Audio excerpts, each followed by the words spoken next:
understand you to say, and I may have misheard this, that generally speaking, merit systems, that minority candidates and women candidates fare better in merit systems, but the retention component of those merit systems does not do well by them? That's what I found anecdotally, but we were only looking at 10 states, and we interviewed as many commissioners as would talk to us, but that ranged from one person from the state to 3 people in the state, and we asked them all the same questions, but if retention was not on their radar screens, they might not have talked about it. So anecdotally, and I think one anecdote that strikes me was from Maryland, where a African-American judge had been appointed twice and had been defeated twice. And, maybe he had an awful personality or a weird judicial record, but the nominating commissioner that we talked to noted this as an example where, and she couldn't pinpoint what the problem was, whether it was that you couldn't raise enough money or what that showed, but it was sort of noteworthy in her mind that they kept on trying to get this individual on the bench and the voters were not having it.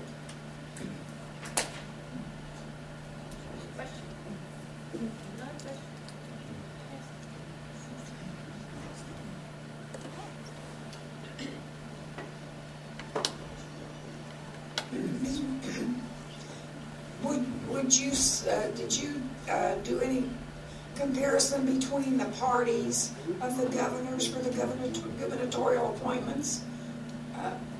You mentioned that there were more minorities with the Democratic Party, but I didn't get for sure that that was gubernatorial or with the overall. We looked for judges who were appointed either through gubernatorial appointment or through a merit selection process. We looked at the parties of the governors that made the appointments, and we did find that nationwide Democratic governors appointed more women and minorities than did Republican governors. It's especially strong, the differences between Democratic and Republican governors, especially strong for minorities on state Supreme Courts and women on courts of appeals.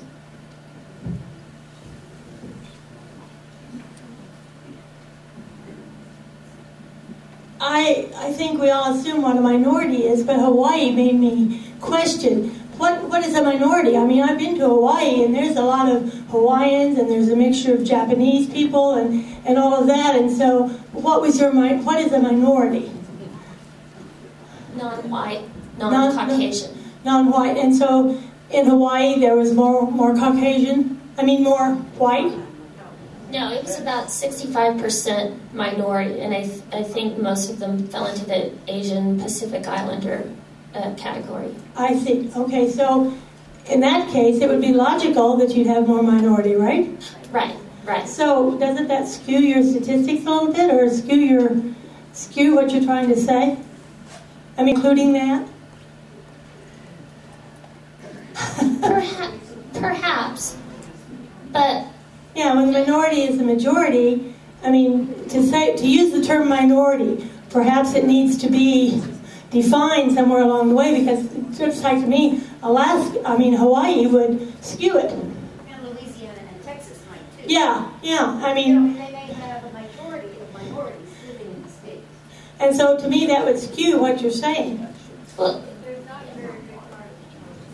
we did look at all 50 states. There are 10,000 trial court judges. When we did the final model, we controlled for the percentage minority population. So in the final analysis, the pool of attorneys to choose from would have been controlled for, and it is higher in Louisiana and Texas, and obviously Hawaii.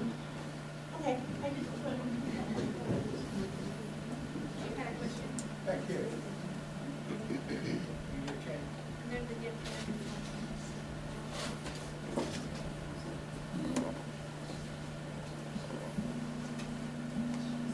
I was glad to hear that merit selection is showing a better record as regarding promoting diversity. But do you have any suggestions how there could be how more diversity could be promoted within merit selection? In other words, how can more minorities be encouraged to apply, or what else needs to be done? I think we can both answer this, but I'll start by saying, and Ciara mentioned this, EDGES did some research several years ago, somewhat similar to the research that the Brennan Center has done. But that research showed that if you have a more diverse nominating commission, you attract more diverse applicants, as well as identifying a more diverse pool of candidates or slate of candidates to send to the governor. So a diverse nominating commission seems to inspire confidence in minority applicants that they'll receive, or diverse applicants that they'll receive fuller consideration than they might expect from an all-white or an all-male nominating commission. But also, with more minority applicants, you're more likely to get a slate of candidates that's diverse. This is something that they've tackled in New York recently. They have been some pretty public spats, and this is mentioned in one of the fact sheets that you have between the governor and the nominating commission, because they've sent up lists that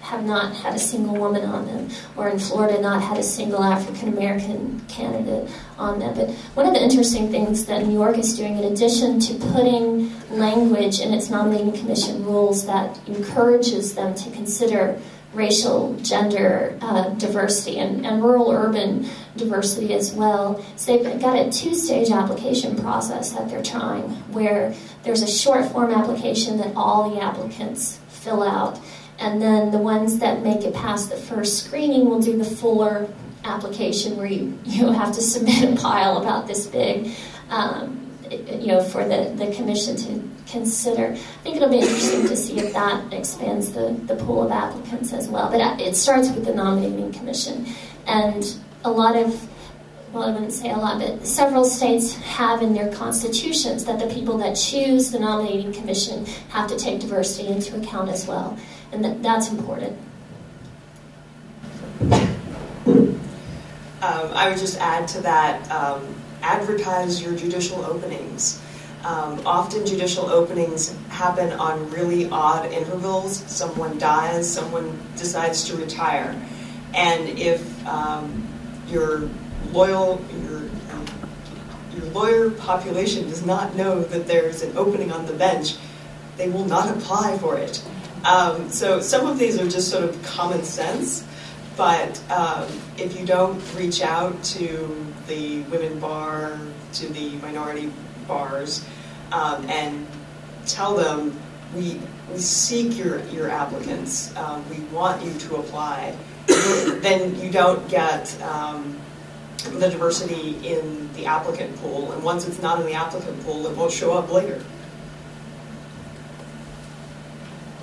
Do you have any data to determine competence in the selection systems that produced either elected judges or merit retention judges, as well as salaries, since Kansas is in the bottom 40th percentile of judicial salaries? Did you determine selections for either of those two factors?